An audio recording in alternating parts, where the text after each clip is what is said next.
veče, danas ću vam ispričati priču o dvojici momaka koji su želeli da dokažu da duhovi ne postoje. I da, dokazali su nešto, ali ne ono što su očekivali. Od te noći, ni jedan od njih nije više isti. Ako gledate ovo u mraku, možda ćete i vi čuti ono što su oni čuli. Kratka tišina, a šum 33. Glavni deo priča, open quote. Sve je počelo kao izazov.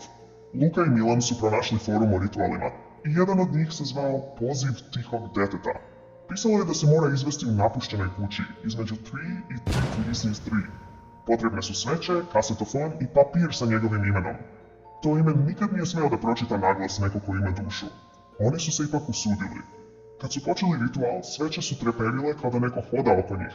Kasetofon je sam počeo da zuži. I onda glas. Dečiji, ali hladan. Open quote, zašto ste me probudili? Close quote. Luka je pao na kolena, Milan se ukočio. Kamera se zatresla. I u tom trenutku senka je prešla preko zida.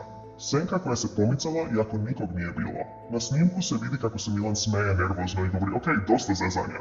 A zatim njegov izraz lica se menja, kao da neko stoji iza njega. I onda šapat. Open quote. Sad ste moji. Close quote. Kraj. Napeto, polako. Open quote. Policija je našla samo kasetofon i ugašene sveće. Kamera je bila razbijena, ali memorijska kartica nije.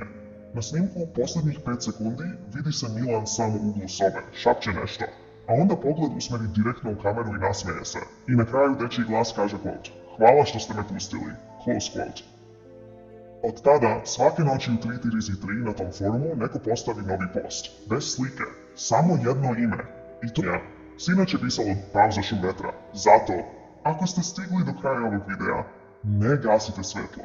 Možda večeras i vas neko pozove iz tame. Tišina pa lagani eho dečijeg smeha.